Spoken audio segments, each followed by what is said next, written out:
first ever 8th grade ceremony at WHS possible.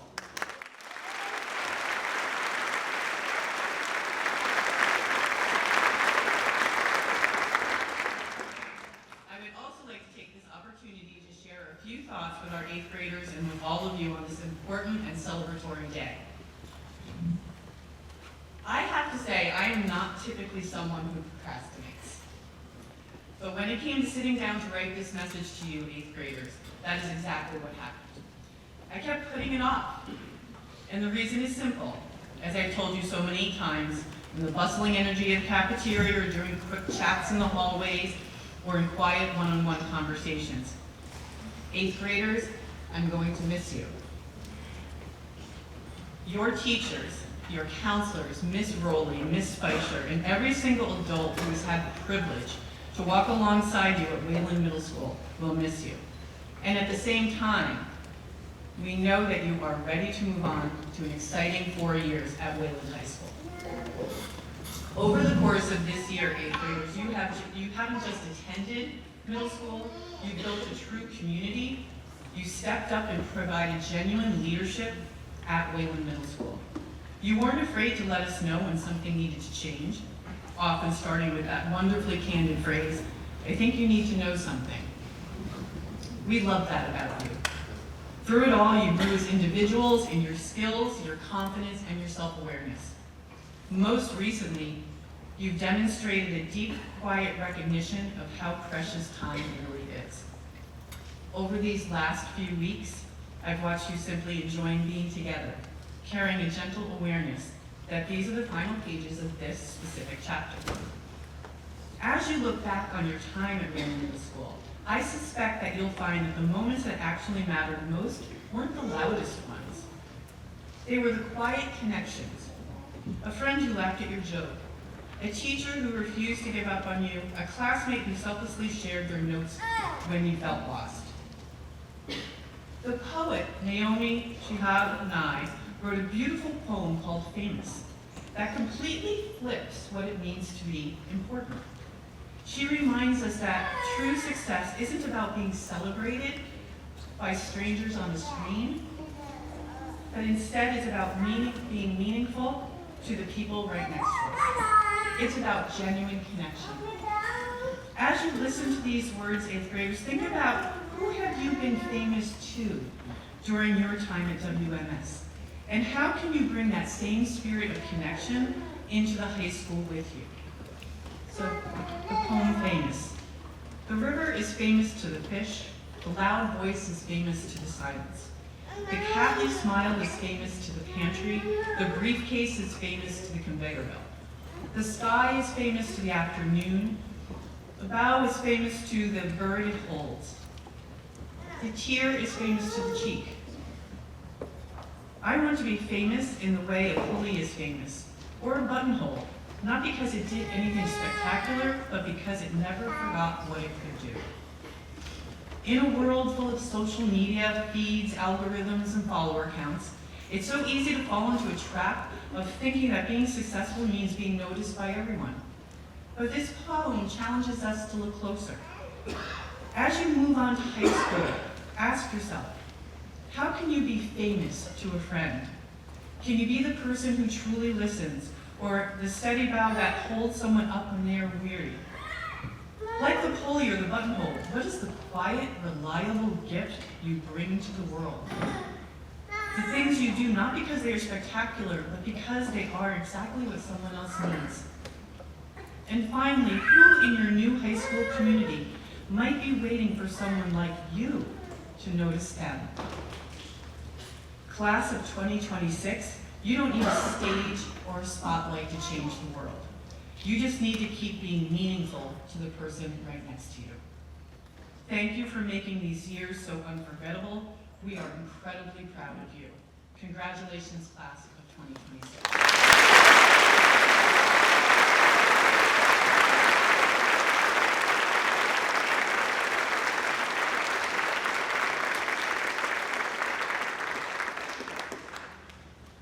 And now comes the really great part of the program, and that is our student speakers. I would like to now call our first speaker, Grady Winkler, to the podium.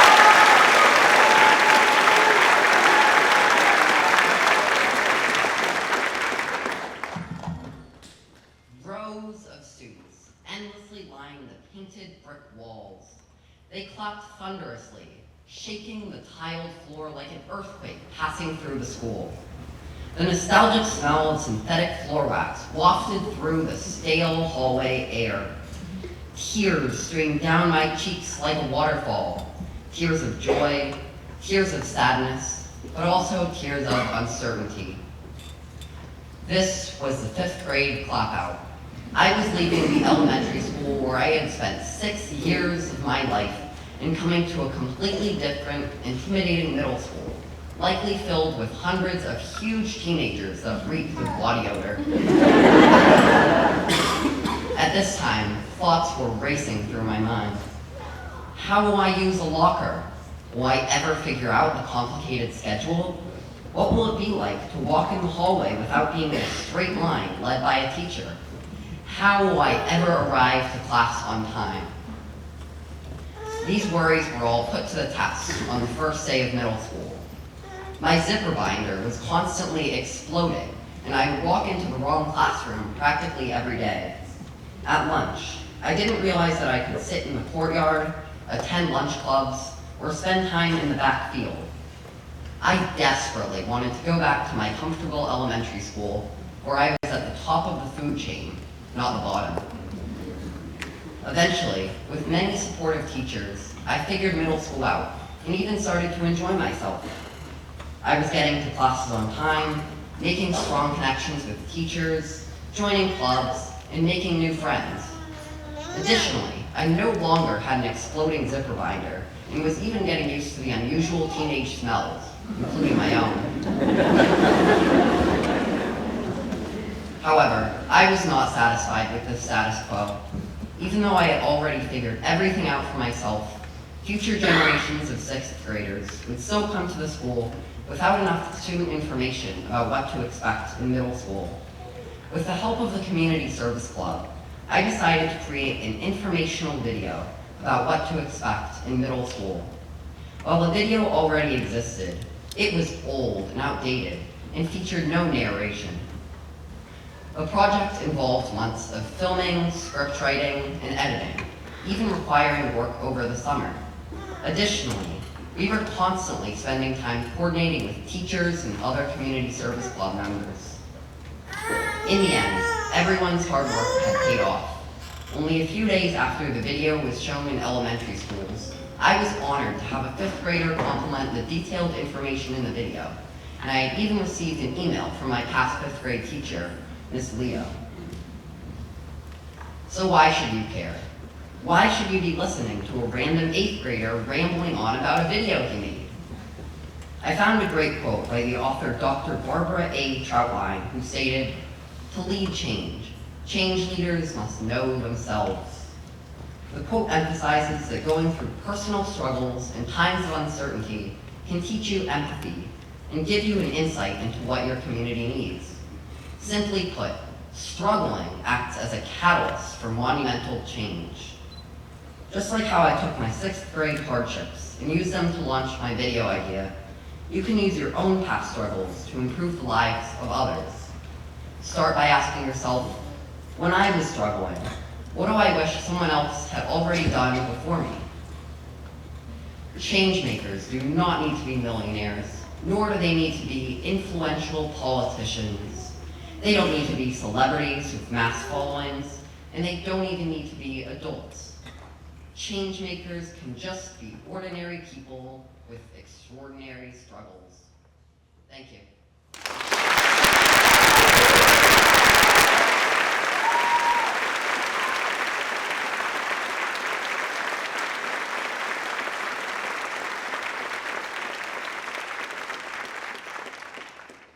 Our next speaker is Rory Walsh, who will be talking about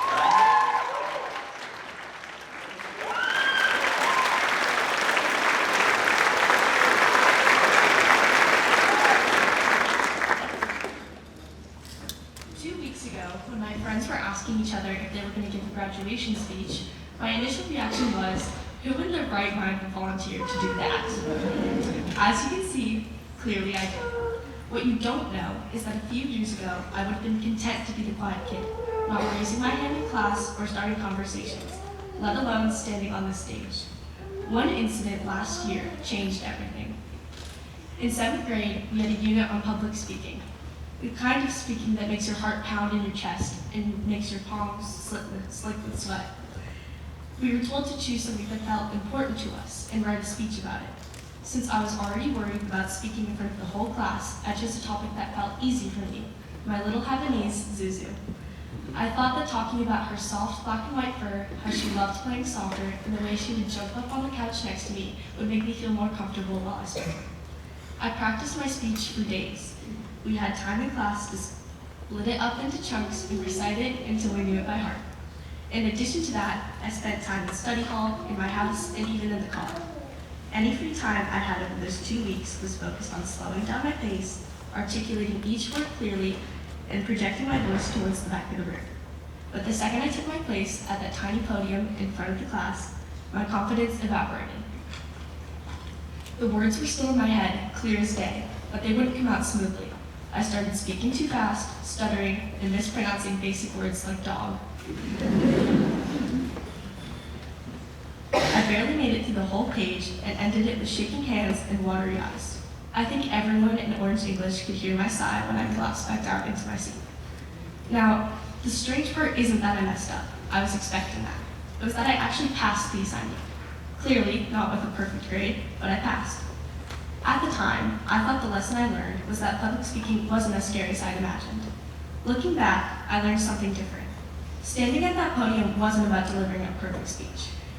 It was about choosing to put my voice out there even when I was terrified of what people might think or what could go wrong. Since then, I've realized that there are a lot of podiums in life. Sometimes they're literal, like the one I'm standing behind right here on this stage. Most of the time, there are moments when we open ourselves to someone new, ask questions that challenge us to think more deeply, or stand up for something we believe in. Every single time, there's a possibility that we'll stumble over our words or embarrass ourselves. But if we never step up, no one gets to hear what we have to say.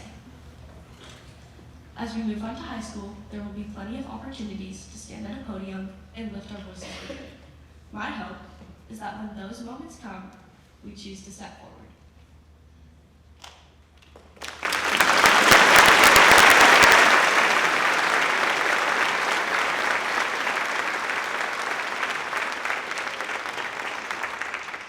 Our next speaker will be Nayli Torres, who will be joining students from 8th grade.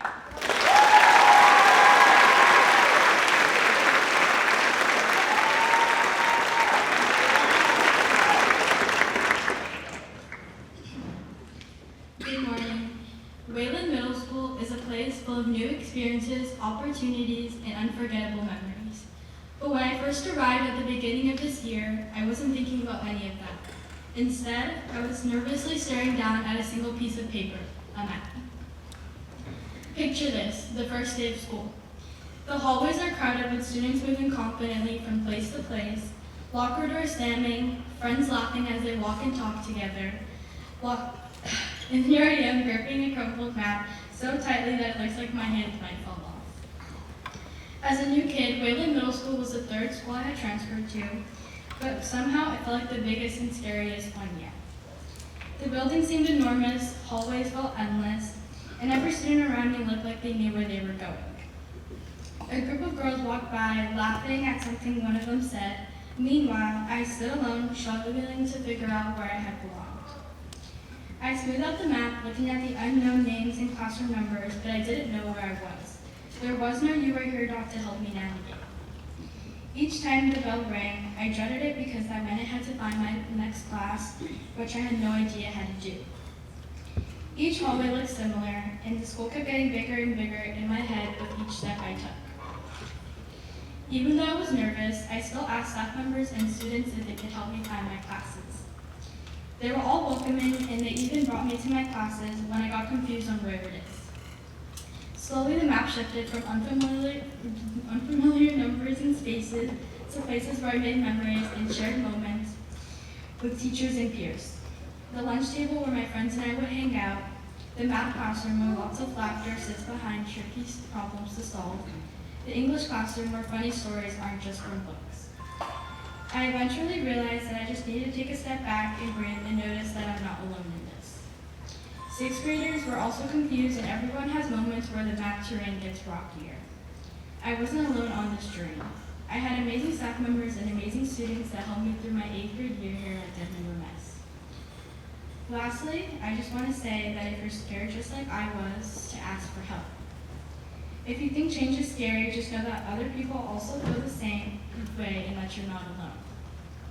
Looking back, my friends and teachers were the guys that taught me something much bigger than where my classes were. They taught me that change is scary, but it doesn't have to be faced alone.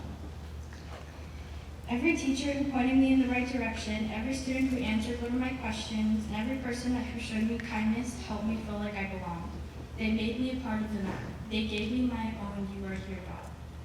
Sometimes the hardest part isn't finding your next class, it's finding the confidence to keep going even though everything feels unfamiliar.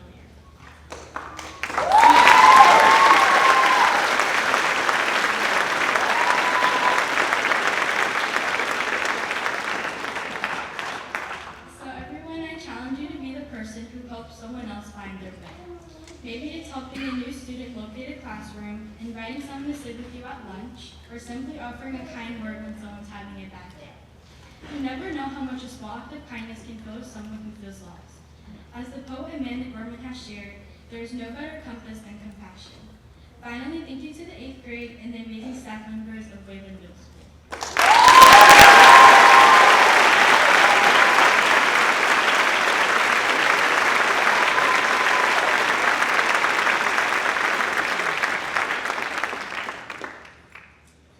Would everyone please join me just one more time in applauding for our student speakers who shared their amazing.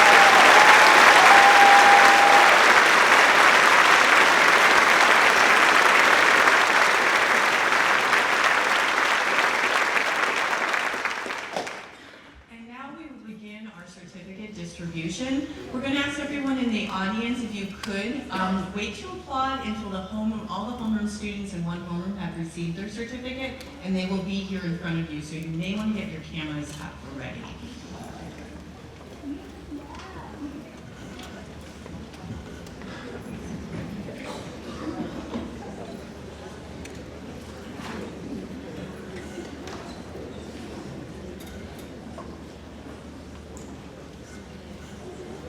Okay, I'd like to present homeroom 120.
Presenting homeroom 123.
Presenting homeroom 128.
Congratulations, homeroom 128. Presenting homeroom 136. Congratulations, homeroom 136.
Presenting homeroom 113.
Presenting homeroom 122.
Congratulations, homeroom 122. Presenting homeroom 130.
Congratulations, homeroom 130.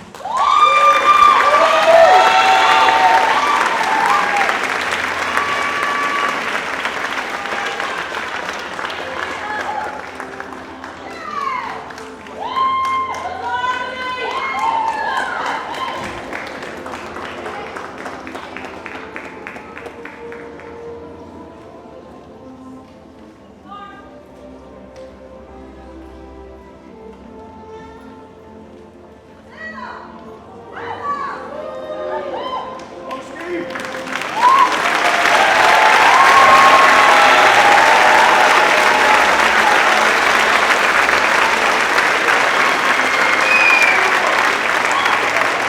Congratulations, homeroom 121.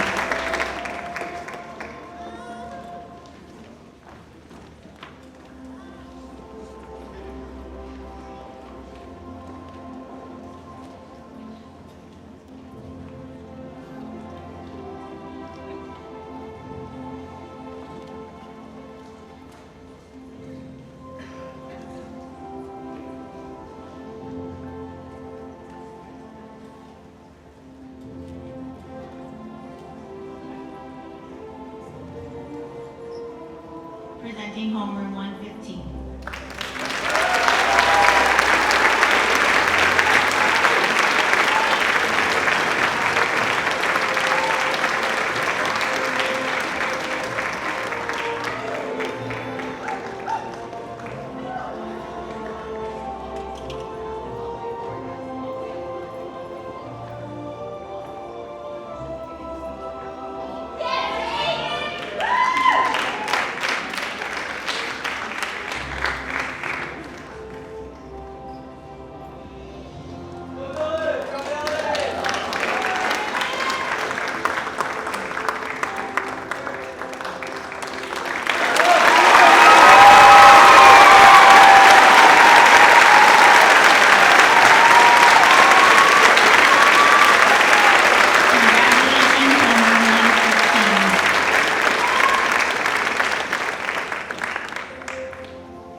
like to call the members of the select chorus to the stage along with their choral director, Ms. Bernadette Venaria.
Director, Ms. Bernadette Venaria, for that absolutely inspiring, beautiful song.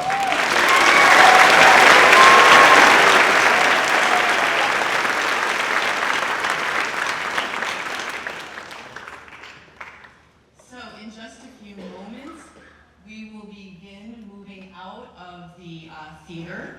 Just want to give a couple of directions about that.